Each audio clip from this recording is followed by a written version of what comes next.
Hey, you there. Thank you for watching, and welcome to Forge Lines Forever. Today I have a 3v3 ladder match here on the most amazing Roxas map generator. So let's go ahead and introduce our teams and our players. Starting off with Team 1 in the north, and ending with Team 2 in the south. Of course, also known as the blue team versus the red team. Starting off with Team 1's western player. We'll go east. We have an amethyst purple. It is the UEF player of Radiance. He is a 1373 rated, playing again as a UEF. To his east in royal blue, it is Mass with 2 A's, 78. He is a Cybran. He is a 1636 rated player, the highest rated player on Team 1, or of course Team Blue. And to the eastern side, pretty much on his own, we have in Stitch Blue, it is Anden 1. He's playing as a Cybran. He is a 1498 rated, almost a 1500, which means for Team 1 side of the map, they have 2 Cybrans and a UEF on the western side. No Aeon and no Seraphim tech for Team 1. Starting off with Team 2's western player, all on his lonesome, he is Strife, playing as a UEF. He is a 1353 rated in ruby red. And to the more eastern side of the map, we have in Chevy Crimson the UEF of Foley. He is a 1912 rated, the highest rated player on Team 2 and in the game overall. And rounding out Team 2's lineup on the eastern side of the map in orange color orange, it is Bro Beast.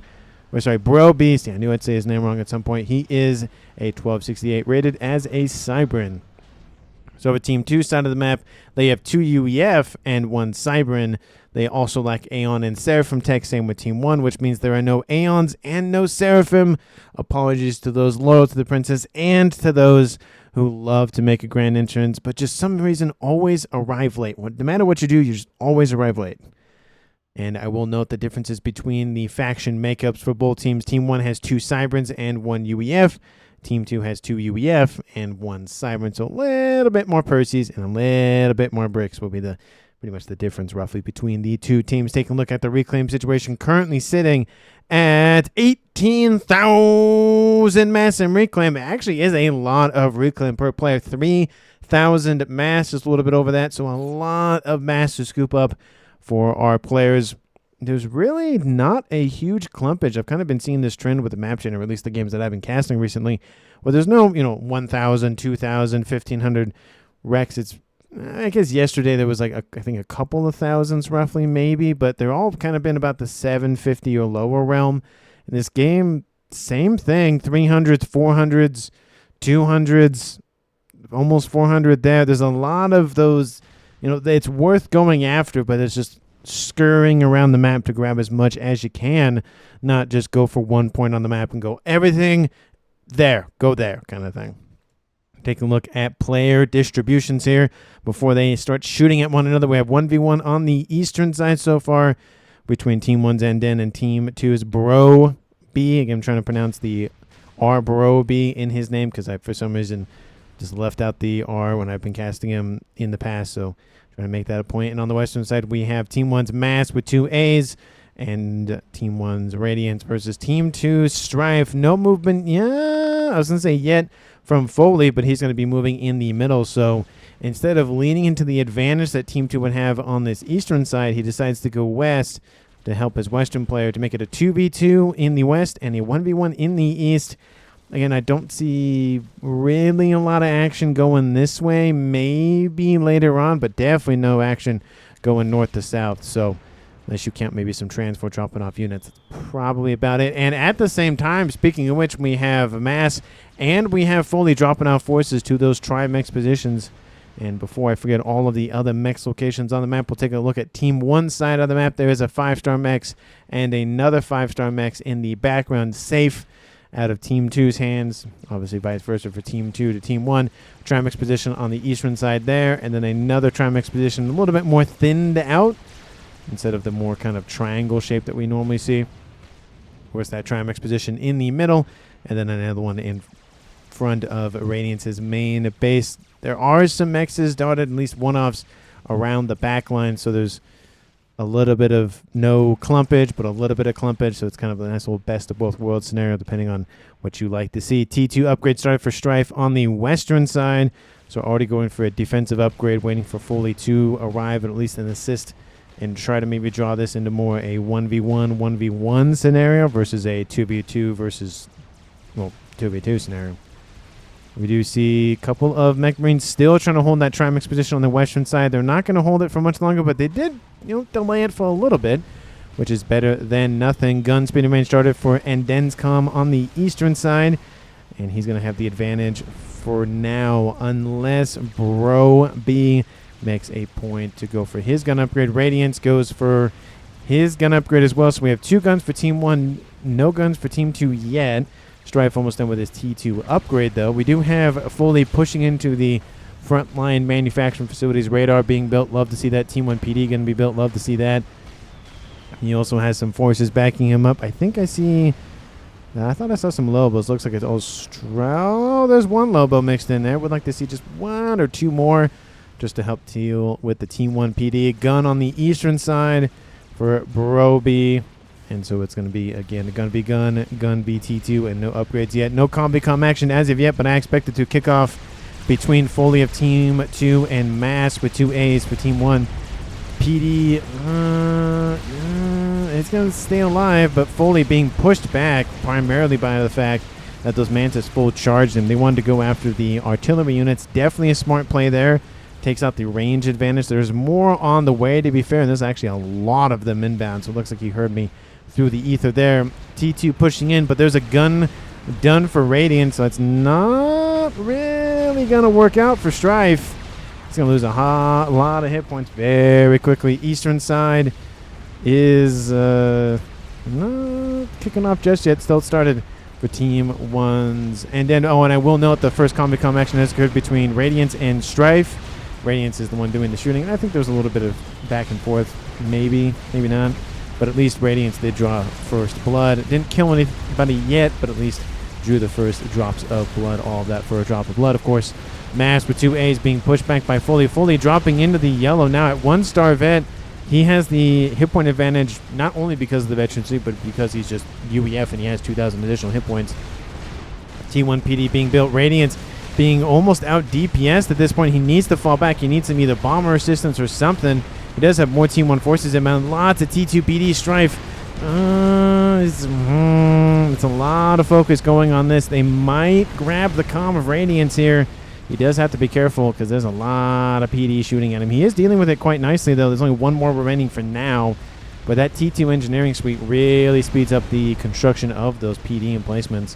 Stealth almost done. We'll give him a even, actually not even an even playing field. We'll give him a little bit of assistance due to the fact he has 2,000 additional hit points versus Bro B of Team 2. And that's not going to go well. He's already dropping in the yellow. Actually taking chunks of hit point loss due to the overcharge.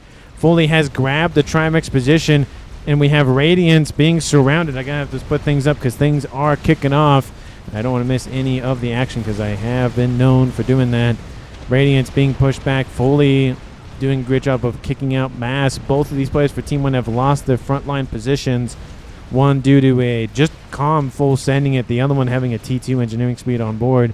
The advanced range upgrade, the regular range upgrade on board Radiance does help out thin out the T1 PD, but the T2s do outrange him. So eventually when Team 2 has eyes on Radiance, he'll probably be shot at. But it does look like that eastern side has backed up. Broby goes back to his forces and goes, that's probably a smart idea. I think he's going to go for, he's going to go for stealth, get those additional 2,000 hit points, and keep him alive just a tiny smidgen longer. Team 1 still being forced back. Again, Moss getting a little bit of veterancy here. Not as much as you would expect, because Foley's almost at 2-star vet. We do see Radiance at 3-star vet because of all the PD and units that he killed off. So that's a nice little boon to him. We do see Nano started for Enden. I think if the Nano upgrade can finish fast enough, even if the stealth upgrade is finished before he does, if he can at least try to prevent the Nano upgrade, that might be enough. We also see forces inbound from Foley going around the eastern side and not going west, which means that's going to be a rude awakening for a couple of mexes and engineers for Team 1's and Den. Not going to be happy about that, that's for sure. Well, actually, those are technically masses, but he's in charge of the eastern side, so yeah, he's going to be probably annoyed about that. T2 engineering speed coming online here for Radiance here shortly. Looking good. He's losing lots of hit points. He has forces from Foley and from Strife shooting at him. Drop below 2,500. He needs to get a vet. He won't get a vet. He needs to cancel and get out of there, but I don't think he's going to get out of there. Team 1 will lose the first player of the game at 11:33. And it's now a 3v2 in favor for Team 2. And a little bit of commenting in chat from Radiance. Mass was trying to catch up to him, but just could not get to him in time. That does give somebody else on Team 1 another base. It will go to Mass, but he's losing mexes here due to the invasion from Team 2's Foley. So bleeding over here. We got maybe stemming and bleeding a little bit on the western side. Eastern side, no bleeding. It's just kind of stalemate a little bit. Maybe not. We see a couple of Vipers, a couple of Hoplites running around. So maybe Nano not starting here for Broby. Definitely, I think, a missed opportunity, especially with the Nano upgrade almost done for.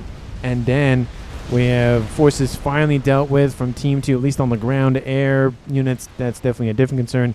T2B PD heavily creeping for Team 2. He pushed pretty far forward with that, getting a TMD. I love that, just in case a missile wants to come say hi to him.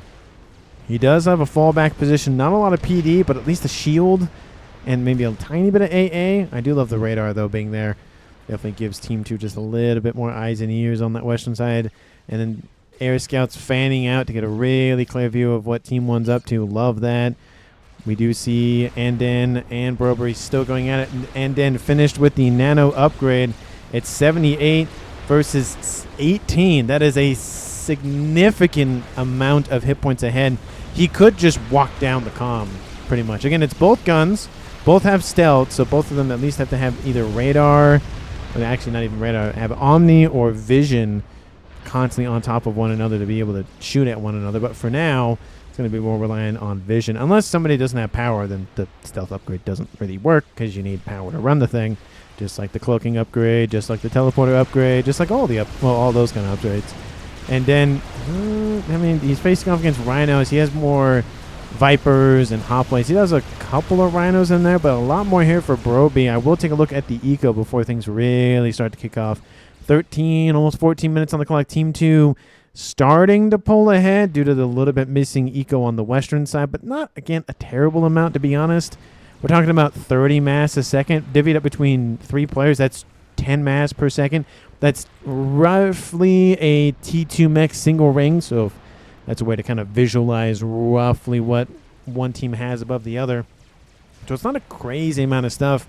We could see drops, we could see gunships, we could see a whole bunch of stuff from Team 1 to try to wipe out. I mean, this is a huge kind of open section that could easily be wiped out. Lots of T2 units. I do love skyboxers mixed in there with parashields and pillars for Foley.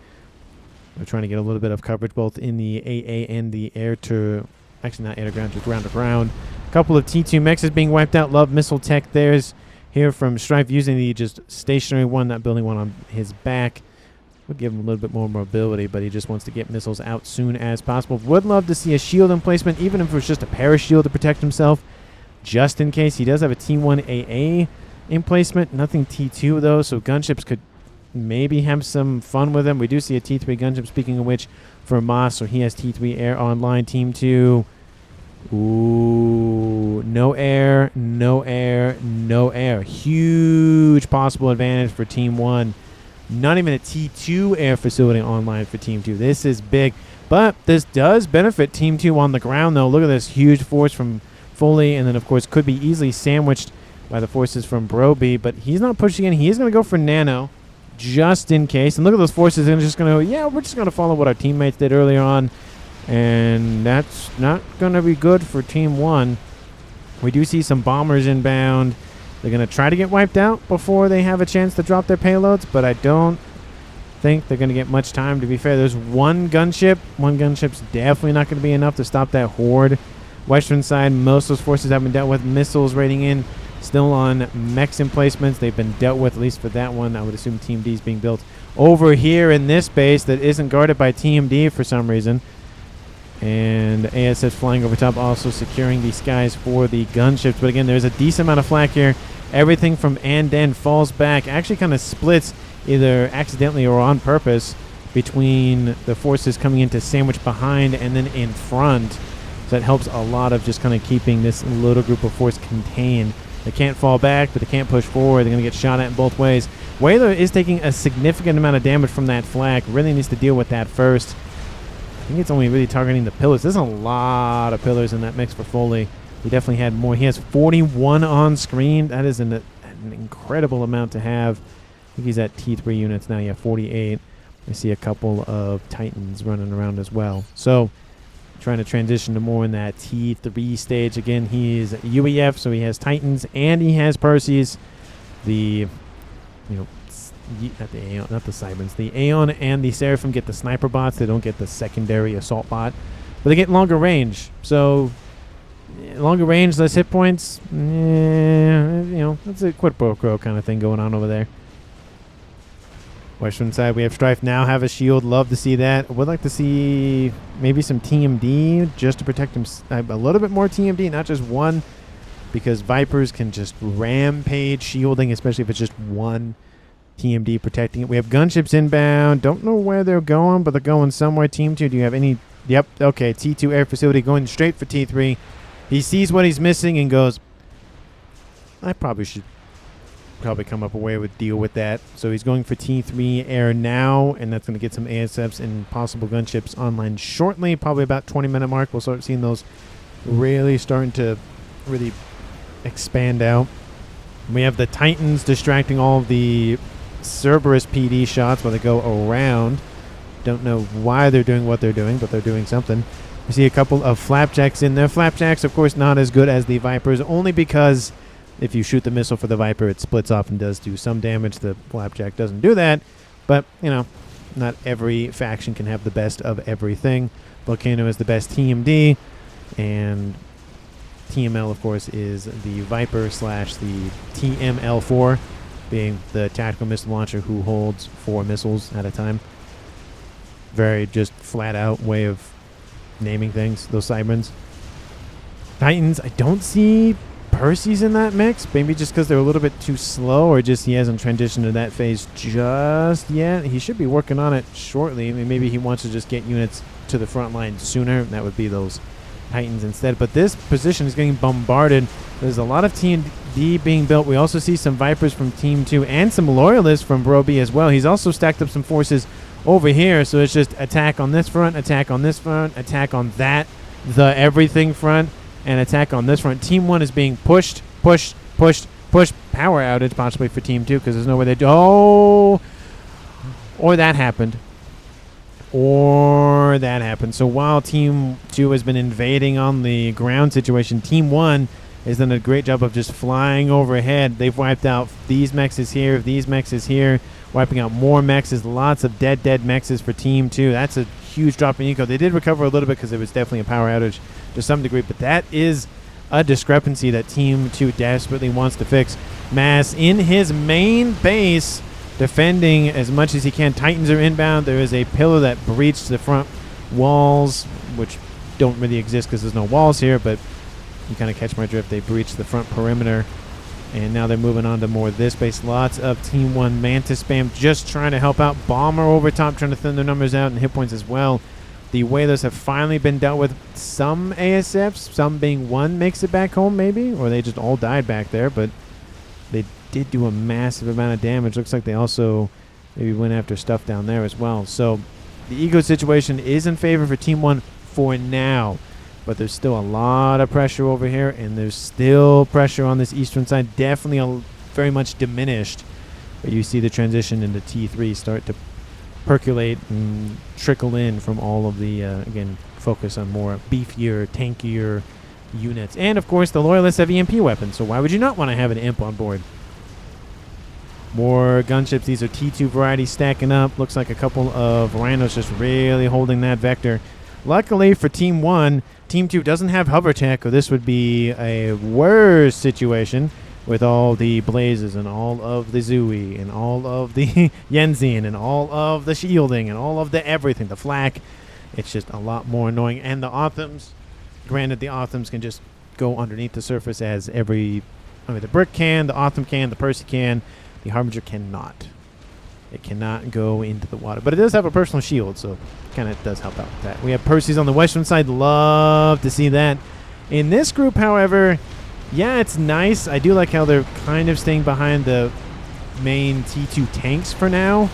But in this group, you want Titans. You want more shots equals more death in this case. Now, again, I say the T3 Percy is the best T3 mainline unit in the game. I say that all the time, but there are certain situations where it just does not perform as well. This is one of those. Lots of shots equal more stuff with less HP being killed faster, if that made sense. More shots into stuff that has less HP. I can't SP. What is this? A Pokemon move or something? Kills more of the lower HP units. It's why the Cerberus is the best at Team 1 units, because there's really not a lot of overkill, because it just does enough damage it really needs to do to kill the target and then moves on to the next one. So, kind of like the laser weapon, but the laser weapon, I still like the laser weapon better than the Cerberus. Anyway, it kind of does that, but not really, because it has to move. We do see the main base of once belonging to Radiance. It's still alive. He's pumping out Percy's masses, and he's really thinned those numbers out. And that's, again, a benefit is that while Team 2 is pushing in, it shortens the supply lines for Team 1, allowing them to get technically more units online faster, or at least to the front line faster, and allows them to fight back. But again, it does cede a lot of territory to Team 2. Look at this. They have, this is the 50% mark. This is the equator. They're about the 75 roughly, at least on that western side. That's a lot of map to just have. And that means essentially, at a minimum, everything below the equator is going to be protected for a while. So easily upgrade and ring these T2 mexes, maybe get them to T3, get all these back here to T3 for sure. And there's really no risk back there because there's really not a lot of incoming aggression, especially. We have an Omni very far forward for Strife. Love to see that. Everything in range of the Omni, of course, can be seen at all times. And then it has almost the entire map under its purview, which is that corner, which doesn't really count, and then that corner, which there's really nothing there anyway. So that works. Team 2 on this eastern side, again, they pushed not as comprehensively over this eastern side. You know, there's still this little dip here from Team 1, but they have this side, and there's some not Percy's, those are bricks stacking up, and the benefit, oh, they trying to, no, I don't think you can go that way. I think he tried, but he just couldn't get them up that little hill there. What you can't cross, I'm going to drop it. It says Broby. That's exactly what I was going to say. You could get some transports and just get a rally line and just go doot, doot, doot, doot, back and forth. Team 1 might see that eventually, but it might not matter if you can get enough bricks over there. I think, yeah, T2 gets 2, and then T3, which the UEF half gets 6. I think it's 6. Because it's 6, I think they can drop off 6 Percies at a time, yeah. So it'd be 6 bricks.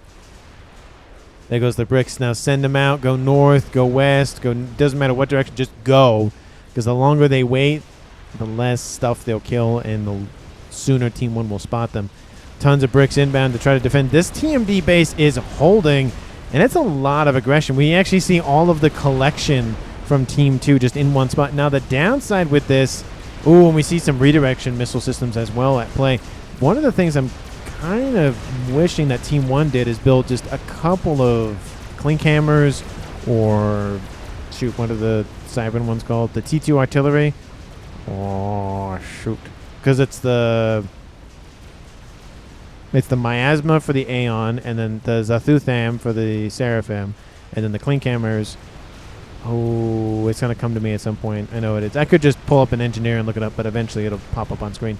Second set of bricks have dropped off. Now they're moving in. I think Team 1 has seen them, or Team 2 says, hey, you got to move them now. Western side still holding on for Team 1, but we have a bunch of air scouts over top. Just get a couple of flat cannons and call it a day there. And then Ravagers. That's not fun. So Team 1 is just behind. And the comms for Team 2 in their base, you know, going to go in the water, but they're going to reclaim a little bit first and then in the water. So they're fully protected, but I do love this. Look at this brick force just saying, no, I'm kind of done dealing with this nonsense. There are some bricks from Team 2's Bro B here. I'm trying to make sure I pronounce the R. So that's a Bro B instead of... Anyway, I'm just super self-conscious about that name now. Bricks were able to intercept the other bricks from Team 2. They killed off 2 mexes and some mass storages, so that's something. It's better than nothing. I feel like they should have moved a tiny bit sooner, but maybe Team 1 will now know that they can drop, or they are dropping. Transport inbound, speaking of which, going to drop off 3 Perseus. Okay, maybe I thought it was only 2, but maybe it is 3. Did he only drop off 2 bricks? Is that, hold on. Kind of like a Minecraft villager there.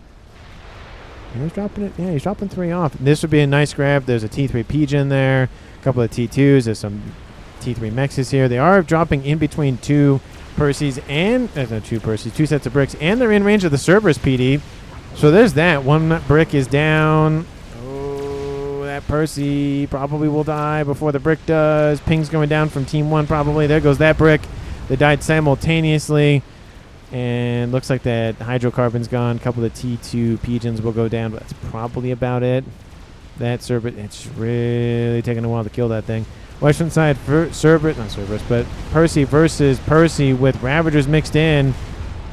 You got to keep moving with those Ravagers. You don't want to stand still. You want to try to dodge as much as you can. Sometimes it works, sometimes it doesn't. But Team 1 pushing in, trying to take out at least some manufacturing facilities, but they need a lot more distance to do damage. Team 2 and now at 950 mass income. Team 1 at 800. They were in the lead for, again, that little bit of time, but being able to just build up in your base and not worry about having to rebuild mexes and build defenses and do all that stuff. It's a lot easier to just spend your mass on more mass, and more money means even more money, which means even more money, and then the most money. And then sometimes you win. Again, mass is not the only thing that wins the game, but having a big pocketbook definitely helps, for sure.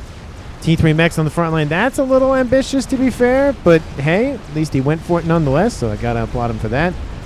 There's going to be some mass loss, though, for Team 2, but, not like they don't have more mass to play with. And there's a dead Mex down here for whatever reason that is.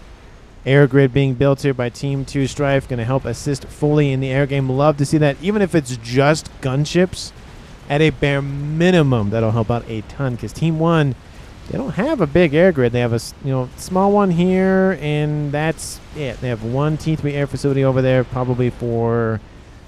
Looks like they're just building, I guess, more ASFs, but they're not expanding as much as Team 2 is.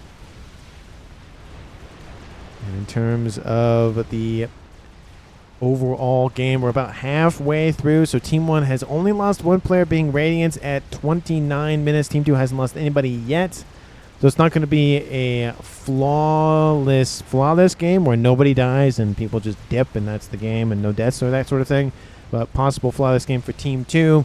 Eco situation, Team 1 is catching up, but it's still about like a T3 mex roughly per player, roughly in favor for Team 2. So again, not a terrible amount to be ahead, but still an amount to be ahead nonetheless. And total mass accrued, we're talking about, again, 30,000 mass. That's not a lot of mass at this stage. And ASF's just getting absolutely destroyed for Team 1. Granted, there's not that many for both teams anyways, but what they have, they need to keep. And they did fly over some AA, so that doesn't help. Why are those just random yellow dots going? And they don't stop. Are those missiles just missing stuff? Yep. Anyway, map control is favoring Team 2, but they are being pushed back by Team 1 in this side and starting to be pushed back on that side as well. So getting about that equator measurement, about 50-50. It's still bit, I'd say about 53, 54 versus 46, but the number is starting to rebalance itself. Let me know down in the comments who you think is going to currently win this game. Of course, we haven't done so already because, again, why not at this point? You're watching, 30-plus minutes into the video or whatever, however long it is by now, and in the replay and whatnot. And if you haven't subbed, why not? If you have liked, why not? If you haven't commented, why not? Just why not? It's simple. Yeah, if you don't have an account, that's a different situation. But, why not? Just make an account, sub. I'd appreciate it at least. Anyway, nice little plug there for myself. Anyway, talking about now units engaging one another. We have Bricks versus Perseus with Titans mixed in with Parashields, with T1 Lobos just spammed up. We have tons of Engineers. Reclaim, though, actually not too bad. About 10 to 15K. Not a terrible amount to be ahead, anyways. Team 1, I mean, they're not behind. They are behind on paper, but overall they're not bad. Now that's a problem. Now Team 1 has spotted it, so that's a different story. But they're going to lose the ASFs again if they actually engage the gunships, which I don't think they'll be able to give them the opportunity to do that. It's Cybran versus UEF. I was going to say Aeon. And they kill one of the 4 gunships, so that's not good. T3 AA being built. Engineers immediately denied. Nice grab there. He's not going after the stuff that is built. Granted, that's sometimes nice to do. He's going after the stuff that is trying to build the stuff, so no other stuff is built. I think I said stuff like 4 times in that sentence. Megalith being built. I don't know if that's really worth it right now. He is building some AA nearby. That's going to drive the the gunships away. But again, this mechs, and this mechs at a bare minimum are vulnerable. And technically that mechs as well. So there's 4 mechs is vulnerable. That's going to be at least another 100 mass a second that Team 1's going to lose overall. Specifically Anden, of course. But just overall, Team 1's now about 150, maybe closing on the 200 range behind of Team 2. I don't like the fact that Team 1, I mean, I get why, because the points are, higher for Team 2. But could you just map generator, not map maker, but the map scoreboard thing, this thing in the corner. Just make Team 1 on the top and Team 2 on the bottom, and just never flip those. Just keep them there. If there's a setting or something I need to enable, I'd appreciate it down in the comments, but they flip, and it's weird that Team 2 is on top, which makes sense score-wise, but I just like Team 1 on top, Team 2 on the bottom. It's just easy. I have to keep being like, oh no, Team 2 is red and Team 1 is blue kind of thing. Anyway, we have Strife, Shield, T2, and Ras on board, so he's protected pretty nicely. No veterancy, but he's going for T3 Engineering Suite on board his comm. We have the other 2 comms for Team 2 in the water. Foley has T3 and 1 veterancy. Bro B has 2 veterancy, nano, and gun. So they're fine for now in terms of comm assassinations. Team 1, we have Anden hanging out. Again, gun, nano, and no vet. And underneath shield coverage, at least for mass gun, no nano, no cloaking, no nothing. 1 veterancy, though. He's getting his air grid more expanded upon. Does have an Omni in his base. There is an Omni over here. Love to see that there's at least 1 backup Omni somewhere. SMD being built. That's lovely to see. This team do have a nuke somewhere that I haven't noticed.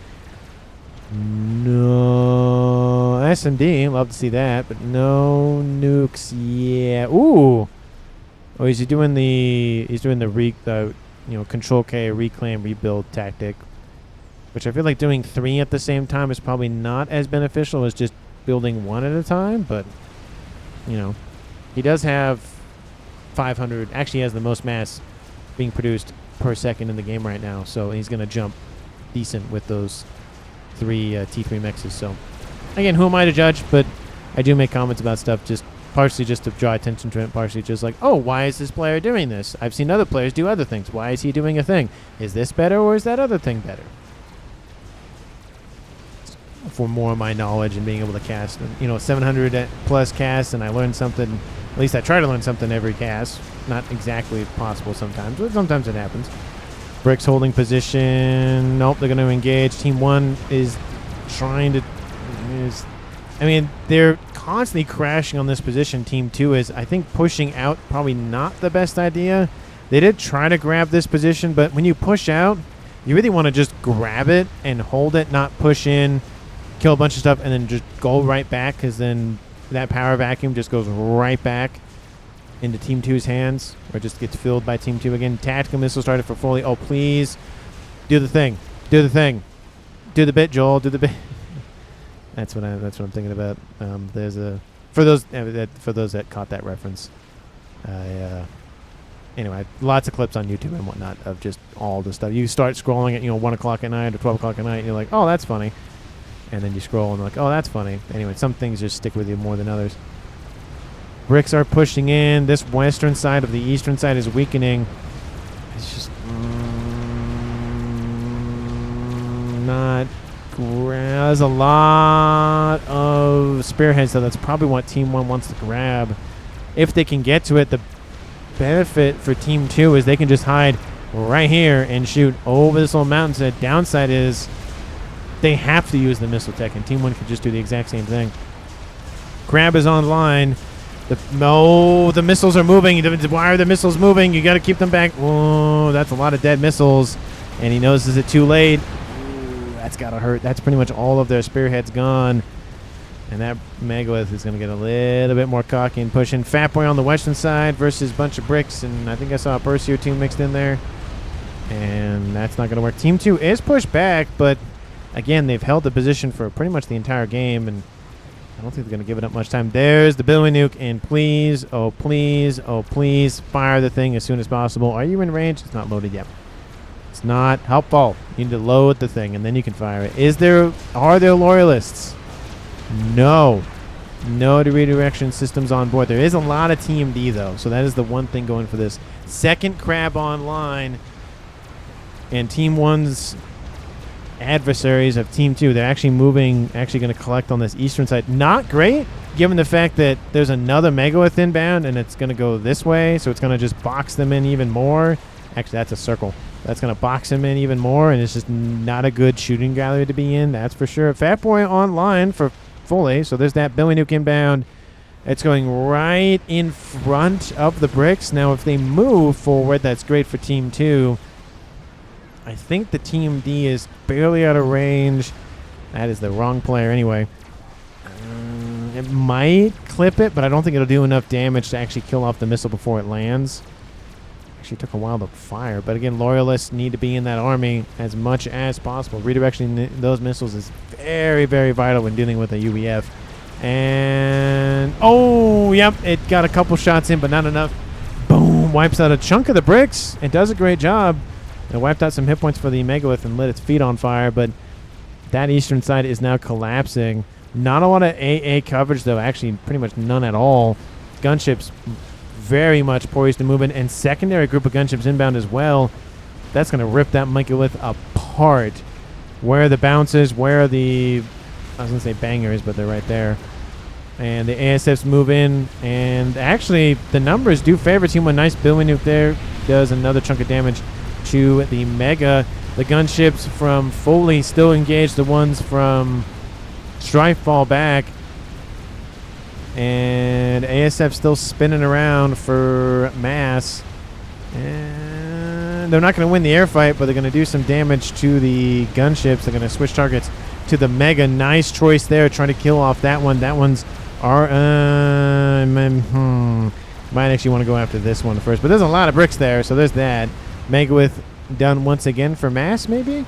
Nope. Oh, it's why? Oh, why did you build a bug without air control? Why do you build air experimentals? Why does everybody build it? Not everybody, but a lot of players build air experimentals when you don't have air control.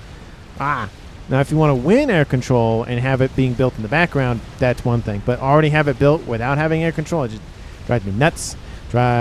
And the Megalith is killed off by the huge brick force that just said, no, absolutely not. The crab's like, I want to go have an ice cream sandwich. And the ice cream sandwich is like, absolutely not. We do see a nuke online for Team 1, though, and it is almost loaded. There's an SMD here. There's an SMD here. SMD here. Love the dual SMDs as well. Another Billy Nuke lands on top of the... Actually, not even on top of the wreck, just on top of more bricks. And that army's been cut significantly for both teams, but mainly for Team 1. Both Megaliths dead. Almost all the bricks dead. Yeah, it's not good. New Megalith online, though. But this would be a nice nuke. There's a lot of second ringing or dual ringing T2 mass fabs with a bunch of T3 mexes. No SMD over there. Honestly, that fully SMD doesn't protect all of the base. You could actually clip the T3 air headquarters if you really wanted to. I do feel like economically wise, you essentially can wipe out Bro B's main base there. Does finish the Megalith, so there is that, and he's getting more mass fabs right there. Man, that's a lot of those. Why do they do that? Looks like they just zoomed out to the side there. Second Fat Boy still pushing. Team 1 is collapsing now on this western front. If this side falls entirely, it's going to be just a run across the map and call it a day. Team 1's Anden has been holding the line for a very long time now. He's losing more of this base, but he's really trying to keep it alive. The shielding is now collapsed due to, of course, the Fat Boy fire. I really needed... See, that's where that artillery would have really come in handy, but kaboom! Wipes out a chunk of forces again for Team 1. That's killed off 63,000... That's a lot of mass. A hefty amount of mass for Team 2's Foley. And Bug is inbound. There's a lot of flak underneath it, though, and ASFs are inbound. They're going to try to intercept before they get to the Bug, but... they get one pass in, but more ASFs are inbound, and that's not going to really work out. Even if Team 2 doesn't focus the ASFs from Team 1, it's still a win. He did kill off one Fat Boy, though, so there is that. The Cougar will kill off the Bug, assisted by a bunch of the flak and all the ASFs, of course, but it slows down Team 2, but it doesn't stop them outright. The Nuke, oh, are you going to go east or west? Because this might determine how much longer you stay in the game. If you go west, or you're not going to do either of that. You're going to go right down the... Where are you going? So I understand why you would go for this. I mean, I get it. There's 5 mexes. It's going to be an easy kill. But there's so much stuff over here. The SMD was barely bait as well. So much more stuff over there. And it's a main... Did it get shot? It did get shot down. Look at that. It actually got shot down. Just barely clips it, it looks like. Oof. That's got to hurt. Is there another nuke loaded, ready to go? It's half loaded. So now it's a race to the bottom of who can load a missile faster. And then fire it. And then actually get it over there before the SMD is loaded and then obviously ready to fire. That is the thing about being the defender, is you get just a little bit more time when it comes to loading those defenses, because the time it takes the missile to be fired and then move across the map and then, of course, the land, that could make the difference between the SMD, in this case, loading and obviously not loading. We have 2 crabs and a monkey. Crab being heavily damaged by the Fat Boy. The monkey is going to push in. The benefit, though, of this one thing is it obviously will kind of distract the Fat Boy. If the crabs were pushing in, maybe it would have helped kill off the Fat Boy, maybe. But there's a lot of bricks moving into that open area, and that megalith is not going to be enough to save that that monkey. That thing just got absolutely ravaged. New megalith online for Team 2, though. Just replaces the old one. There's a 3rd megalith online. This one's barely alive. It needs to move tons of spearheads shooting at it. It actually might die to spearhead missiles. We have some bricks over here. And Enden really trying to hold this line. Yeah, I think he really wishes he had some nukes or something. I do think he should have gone for T2 artillery here. Gunthers. Haha. Knew it. I knew it would come to me at some point. But way too late, of course. It's for those that probably already commented the name of the other T2 artillery stationary in this game. I did get there at some point. I did get there, but just not fast enough. But the base on the western side, once belonging to Radiance, is gone. And now the front line has shifted from north v south. It's still a north v south, but now it's a kind of west versus east kind of situation. And that's a lot of territory to lose right there. That's almost possibly unrecoverable. The only way I could see Team 1 coming back is if that nuke kills off like 2 players. Well, yeah, 2 players. Because they need to kill one off and then kill maybe another one off and then leave it a 2v1. But at that point, the SMDs would have to be drained, and a comm would have to be out in the open and spotted by Team 1, and I just don't know if that's going to work. Another bug! Why? Why is there another bug here? It's going to kill off the Fat Boy probably, but I don't agree with the bug play.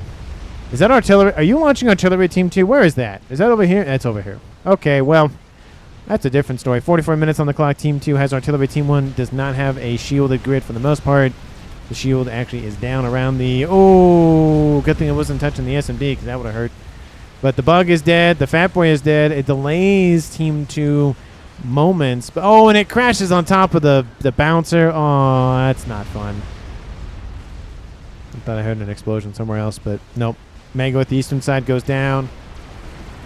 2 Fat Boys. I feel like every time a Megalith comes in, there's just a new Fat Boy that comes in, kind of replace. Oh, speaking of which, there's another Fat Boy. Look at that. So this one will come in, maybe die, maybe not die, probably die, and then it'll just get replaced by another Fat Boy. And then there's 3 Fat Boys over there, and then it's just not going well. ASF's going in. Look at the amount of engineers online for Broby. Look at this. Just so so many of them. 300 engineers is an absolute monstrosity amount of Team 1 engineers. Just engineers in general, let alone, that's a lot of engineers. We have close range nuke. Still think I should have gone over here, but I think it's too late. Yeah, it's too late.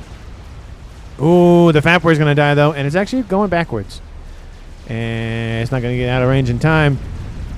Kaboom! It wipes out that base, but too late because they've done the damage, and Team 2's already there scooping it up, rebuilding.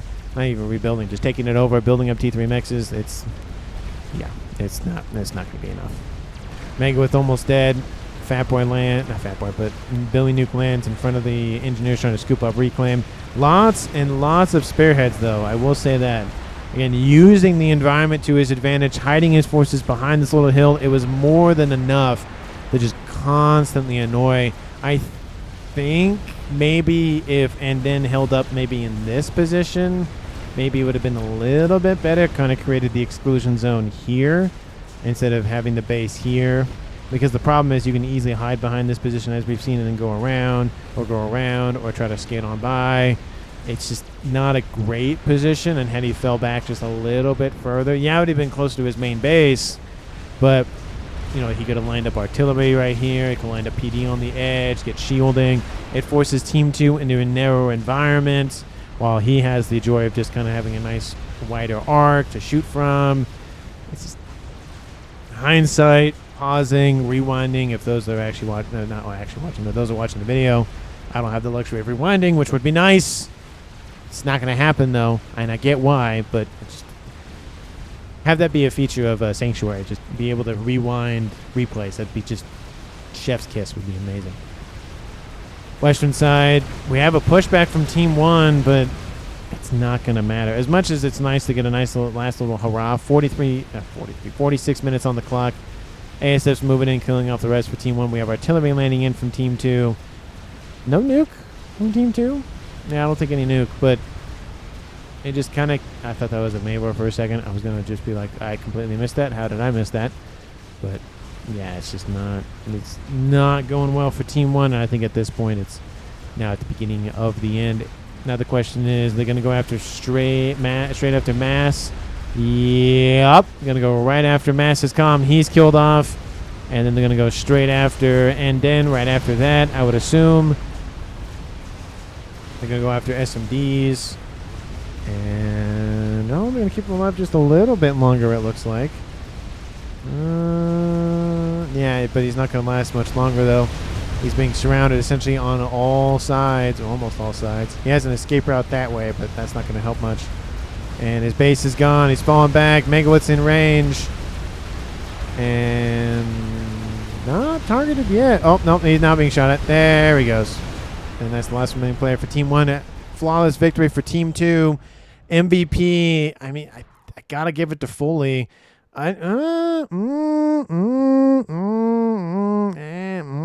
kind of debating about maybe not, actually. I think Strife getting that kill on the western side did a great job of securing a decent amount of territory early on. Went heavy into eco, as we see 1,000 masters by himself. Held territory for a very long time. Helped out his air player. Technically, the artillery didn't really help that much by that point, but it was nice to have. Eastern side was going to collapse, but credit where credit is due, and then held off against 2 players with attacks dropping off here, and we're trying to run by here and all that stuff. So did a pretty good job with what he had. But I think Strife getting that early kill and just securing, a huge portion of the map did help him play a little bit more, not slowly, but more, not as stressed out. There's a word for that. Just more relaxed. There it is. So I think Strife gets MVP from here. Foley did a very good job with the nuke. Did a very good job of claiming the middle, of course. Trying to push in. But I think Strife just ekes it out just a little bit more. But let me know down in the comments what you thought about the game overall. Thanks so much for watching to the very end of the video, as always. And I will see all of you in the next one.